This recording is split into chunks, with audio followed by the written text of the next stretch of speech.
Assalamualaikum warahmatullahi wabarakatuh. Perkenalkan, nama saya Aji Dermawan dari Fakultas Pertanian Prodi Peternakan dengan NIM 210306035. Di sini saya akan menjelaskan mengenai metabolisme protein, karbohidrat, dan lemak yang terjadi pada ternak ruminansia dan juga non ruminansia. Dan juga apa yang terjadi di dalam hati dari metabolisme ketiga ini, dan apa saja hubungan di antara ketiga ini di dalam tubuh. Lalu yang pertama kita masuk yaitu karbohidrat. Karbohidrat memiliki rumus CH2O yang fungsinya sebagai pemberi energi terbesar dalam tubuh. Karbohidrat pada ternak ruminansia terjadi di dalam rumen. Di dalam rumen ini terdapat mikroba dan juga bakteri yang mensintesis atau melakukan fragmentasi. Di dalam pakan karbohidrat dibagi menjadi atas beberapa bahan. Yang pertama itu ada fruktosa, sukrosa, pati, selulosa, hemiselulosa, serta pektin. Ini semua termasuk senyawa polisakarida, di mana polisakarida ini tidak mampu diserap oleh tubuh ternak ruminansia. Maka dari itu akan diubah menjadi senyawa monosakarida agar bisa diserap oleh tubuh ternak ruminansia. Senyawa polisakarida yang tadi akan diubah menjadi akan diproses melalui proses glikolisis dan berubah menjadi asam pirufat. Setelah menjadi asam pirufat, dia dibantu oleh asam format, aksetil-CoA, dan juga laktat dan oksaloasetat, sehingga terbentuklah monosakarida. Yang pertama itu ada asetat, butirat, propionat, dan juga gas metan. Lalu bagaimana proses pada ternak non-ruminansia? Karbohidrat pada pakan non-ruminansia akan diteruskan ke lambung. Di lambung kan bersifat ACL atau bersifat asam. Di dalam lambung ini tidak dapat bakteri hidup.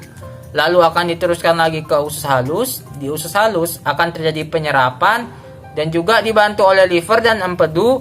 Karbohidrat tersebut akan disintesis oleh enzim yang disebut enzim amilase. Enzim amilase ini untuk mengubah pati menjadi amilum. Amilum ini akan diubah menjadi glukosa. Lalu kita masuk ke hati.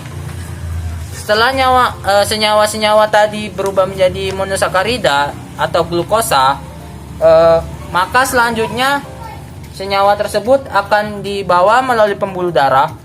Setelah dibawa pembuluh darah akan menuju ke hati.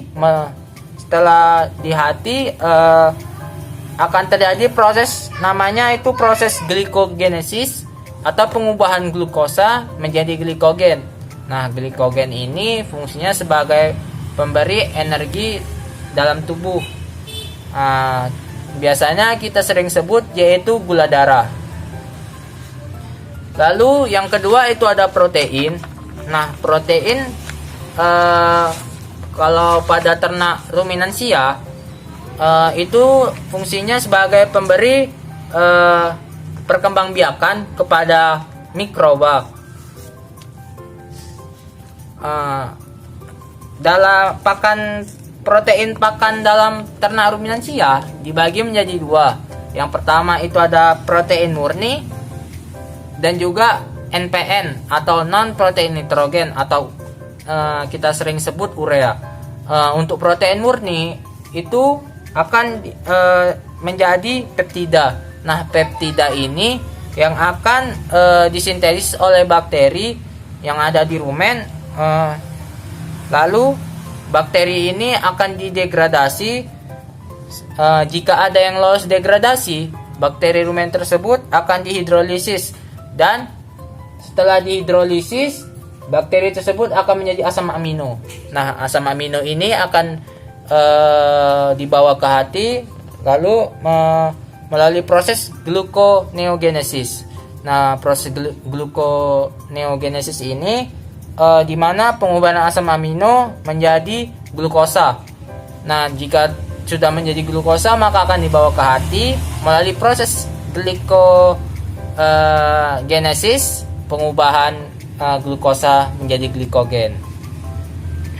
Lalu untuk NPN atau nitrogen no protein nitrogen atau urea itu akan menjadi NH3. Setelah menjadi NH3, jika terlalu banyak terdapat di dalam rumen, maka itu akan bersifat racun bagi tubuh ternak ruminansia. Lalu jika supaya tidak beracun bagi ternak ruminansia, NH3 tersebut akan diserap oleh dinding rumen dan dibawa ke hati. Nah, di hati ini sebagai fungsinya untuk detoksifikasi racun agar NH3 tadi tidak beracun. Lalu sudah tidak beracun akan dikembalikan ke rumen. Lalu kalau untuk non ruminansia, pakan protein akan masuk melalui mulut dan diteruskan ke lambung. Nah, lambung bersifat ACL atau asam. Asam ini fungsinya merangsang enzim, yaitu enzim pepsinogen, di mana enzim ini fungsinya untuk pengubahan protein menjadi pepsin atau pepton, dan akan diteruskan lagi ke usus halus. Di usus halus akan diserap dibantu oleh liver dan juga empedu. Lalu akan diubah menjadi asam amino. Setelah asam amino tadi, sama halnya kayak ruminansia, akan terjadi proses gluconeogenesis, yaitu berubah menjadi glukosa. Lalu glukosa tersebut akan dibawa ke hati. Nah, di hati akan terjadi proses glikogenesis, pengubahan glukosa menjadi glikogen. Seperti itu. Lalu untuk lemak, lemak pada ruminansia itu akan terjadi proses lipolisis, di mana akan terpecah menjadi asam lemak dan juga gliserol. Lalu akan diubah lagi menjadi volatile fatty acid, lalu akan dibawa ke usus halus atau intestinum tenue untuk diserap, dan terjadilah yang hasil akhir yaitu fosfolipid triasil gliserol dan juga kolesterol. Nah, ini tadi termasuk sudah senyawa paling sederhana dan hasil akhirnya. Lalu bagaimana untuk yang non ruminansia? Untuk non ruminansia, makanan yang mengandung lemak itu akan diteruskan ke lambung. Nah, setelah di lambung akan masuk ke intestinum tenue atau usus halus dan dibantu oleh liver dan juga empedu, ditambahkan enzim lipase.